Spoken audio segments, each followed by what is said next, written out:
par Jardy Leclerc.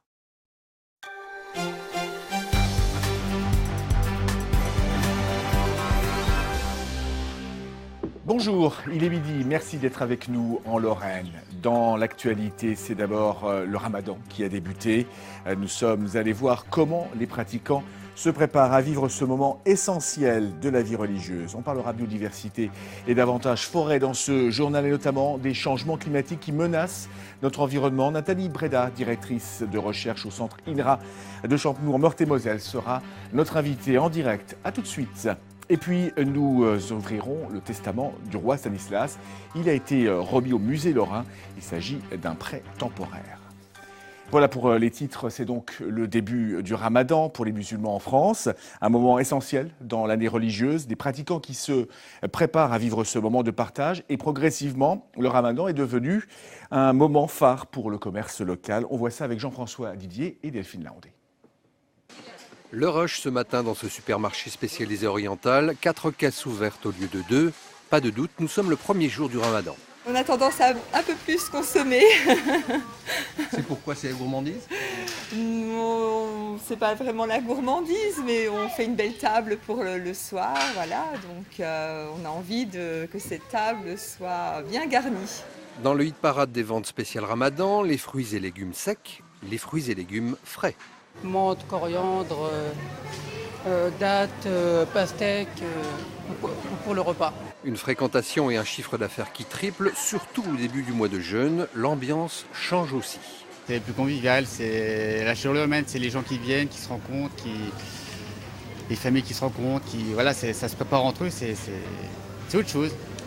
À 3 km de là, dans cet hypermarché voisin, entre les légumes et les sushis, juste un petit îlot spécial Ramadan et une communication éphémère dans les prospectus, sans plus, comme si le Ramadan et sa consommation étaient normalisés, entrés dans le rang.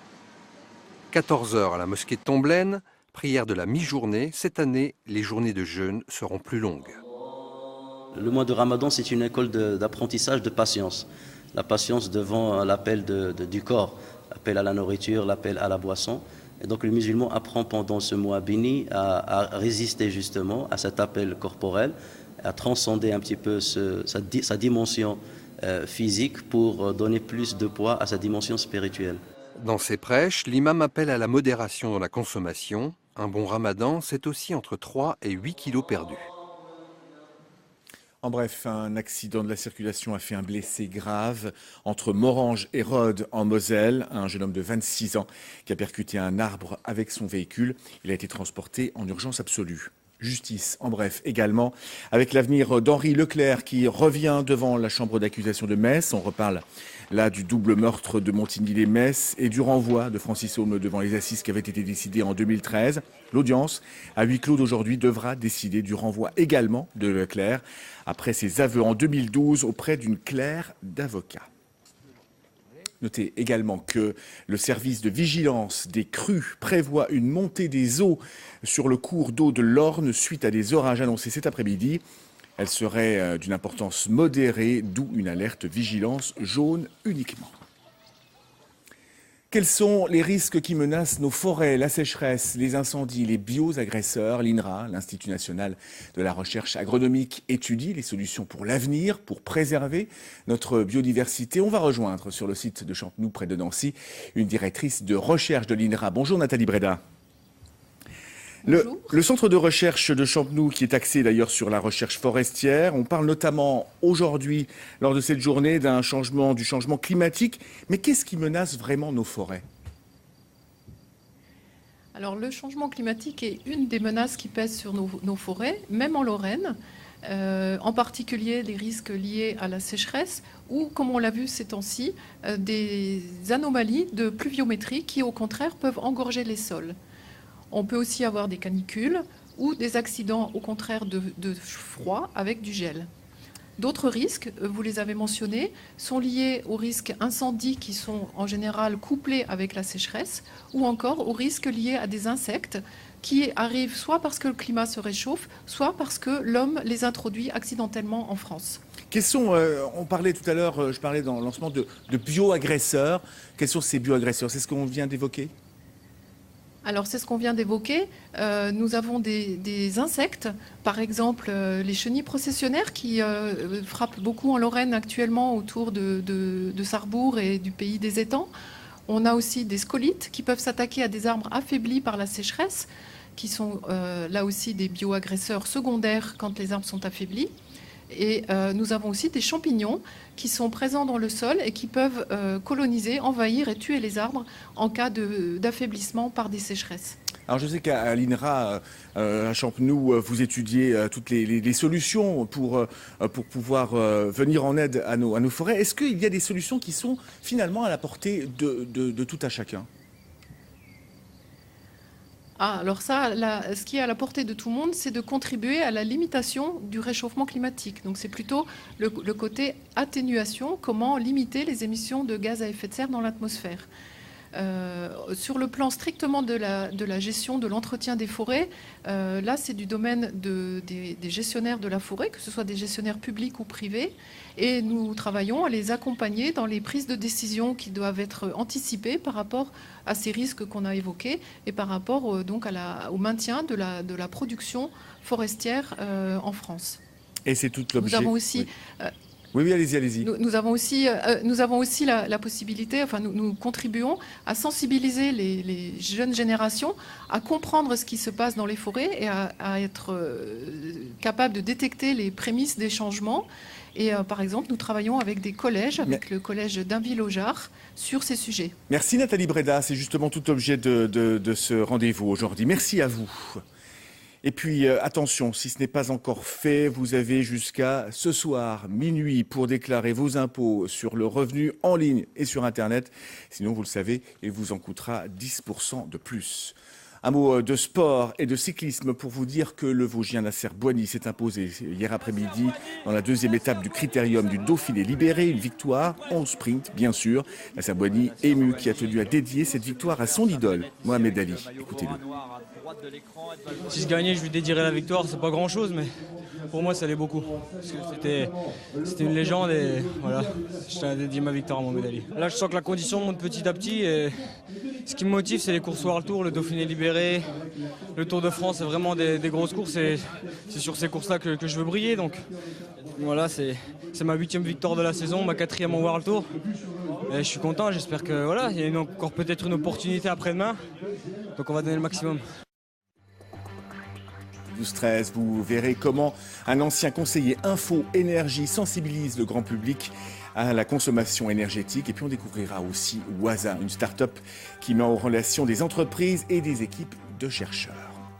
Voilà maintenant un moment d'histoire. On célèbre cette année, vous le savez, les 250 ans de la réunification de la Lorraine à la France et la mort du roi Stanislas. Le testament du duc de Lorraine a été remis officiellement au musée lorrain hier. Il s'agit d'un prêt temporaire. Laurent Parisot, Benoît Bourg. C'est un moment solennel, car historique. Pour la première fois depuis 250 ans, ce testament de Stanislas quitte les locaux de la cour d'appel de Nancy, un lieu tout aussi solennel. Quand Stanislas a récupéré l'hôtel de Beauvau-Craon, il a décidé d'y installer sa cour souveraine. C'était le lieu où il voulait que la justice soit rendue et qu'elle soit rendue dans les meilleures conditions. Le testament de Stanislas a été rédigé en 2 versions. La première, présentée à la cour de Versailles, a disparu. Ne reste donc plus que ce seul exemplaire. Le lendemain de la mort de Stanislas, le chancelier s'est rendu à la cour souveraine et s'est fait remettre un des exemplaires du testament de Stanislas qu'il a ensuite emporté à Versailles pour le remettre à Louis XV. Le document est confié au musée lorrain pendant 6 mois, le temps de l'exposition La Lorraine pour seul horizon, présentée à l'occasion des 250 ans du rattachement de la Lorraine à la France. On va présenter aux visiteurs ce long processus qui s'est effectué depuis la fin du XVe siècle jusqu'à donc la mort de Stanislas, donc sur près de 3 siècles. Et on va donc rappeler tout ce pan de l'histoire lorraine qui est quand même extrêmement important pour comprendre comment la Lorraine est devenue française en 1766. Une occasion unique de voir ce testament avant qu'il retourne à la cour d'appel de Nancy. Impressionnant. Voilà à présent une façon ludique de sensibiliser le grand public à la consommation énergétique. On la doit à un adepte du faites-le vous-même, un ancien conseiller info énergie, Nicolas, l'heureux recycleur que sont allés rencontrer Malika Boudiba et Eric Bertrand.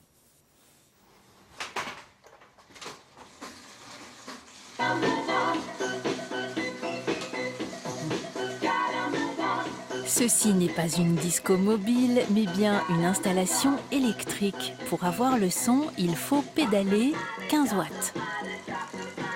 Pour un café, c'est 20 fois plus, il faut 300 watts. C'est physique. Et je ne vous parle pas des calories brûlées.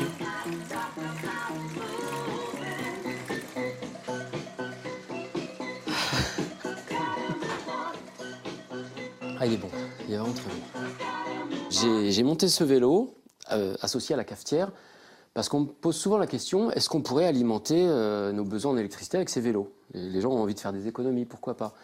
Et en fait, rien qu'en voyant qu'il faut pédaler presque un quart d'heure pour faire un demi-café, on se rend compte que tout ça est pas possible.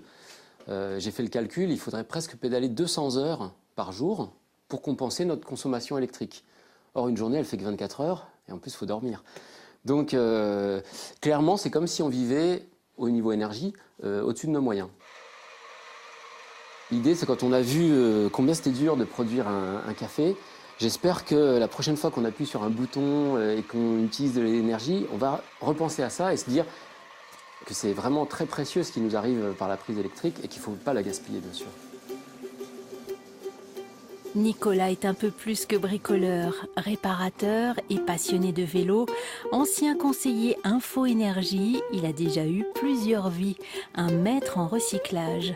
Moteur de mobilette, trottinette, dynamo, vieux système mécanique, ici rien ne se jette. Ah, il y a le fumet qui sort. Le chalet. Déjà, on peut y voir toutes les énergies présentes en Lorraine, renouvelables et non renouvelables. Il y a du solaire, il y a de l'éolien, de l'hydraulique. Et ce qui est assez amusant, c'est que si on regarde bien, les énergies fossiles, elles sont sur une voie de garage, sans issue. Et le petit train qui transporte les déchets nucléaires, il tourne en rond. Donc il cherche aussi une solution. Le cyclotrain, comme les autres animations, sont ludiques et pédagogiques. Aujourd'hui, on va s'occuper de la panne qui arrive le plus souvent sur un vélo. Crevaison. Et tu l'accroches.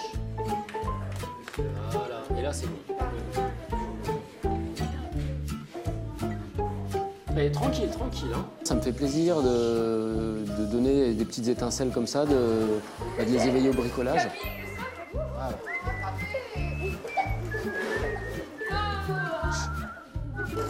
En pédalant, ça actionne quelque chose qui fait tourner une turbine, ça fait de l'électricité et ça arrive dans le circuit et ça alimente la piste pour que les voitures avancent.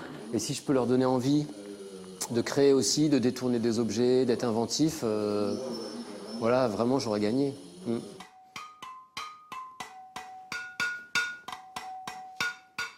Elle n'est pas très juste celle-là.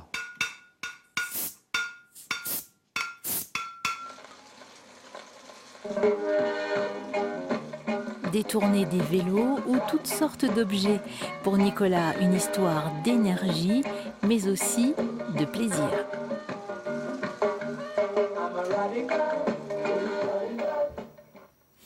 Waza est une start-up qui a le vent en poupe récemment primée. Elle met en relation des entreprises et des équipes de chercheurs. La jeune société est née dans la couveuse de l'école des mines de Nancy. Présentation avec Fabrice Rosassi et Bruno Courteau.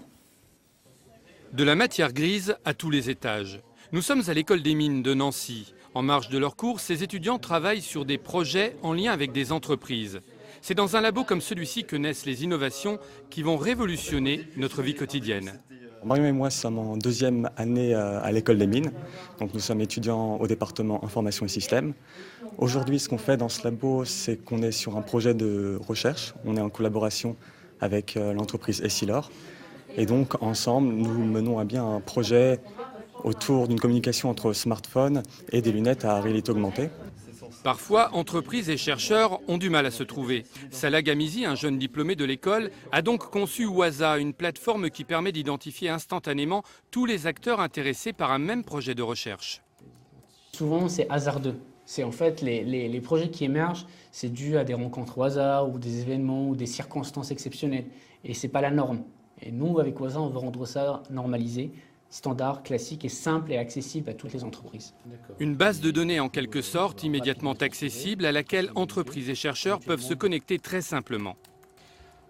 Là, quand vous appuyez sur un nouveau projet, vous décrivez un peu le projet, les éléments publics, les compétences, le stade de maturité de votre projet, votre calendrier, si vous avez des obligations pour finir le projet avant telle ou telle période, et éventuellement le budget que vous envisagez pour ce projet-là. Apparaît alors la liste des équipes compétentes et disponibles pour le projet. Les conventions et les contrats sont générés automatiquement. Le gain de temps pour le démarrage du projet est impressionnant, 3 semaines au lieu de 6 mois. Déjà auréolé de nombreux prix, Waza Éducation est une des start-up portées par l'École des Mines. On a aussi accès à toutes les infrastructures technologiques, que ce soit de visioconférences, de réunions, que ce soit l'équipement disponible à l'École des Mines. Et ça, c'est un grand avantage, alors qu'on n'aurait pas les moyens en fait, de nous équiper pour démarrer. Dans quelques semaines, la jeune entreprise quittera le nid. Objectif de l'école, faire naître chaque année une dizaine de start-up qui généreront de l'emploi et stimuleront l'économie de la grande région. Des informations que vous pouvez retrouver sur notre site internet lorraine.france3.fr et nos applications. Voilà pour l'essentiel de l'actualité de ce mardi en Lorraine. Dans un instant, vous retrouverez Émilie Train-Guyenne pour l'édition nationale. Ce soir, à cette même place, c'est Arnaud Salvini qui vous informera. En attendant, passez une très belle après-midi et à demain pour le 12-13.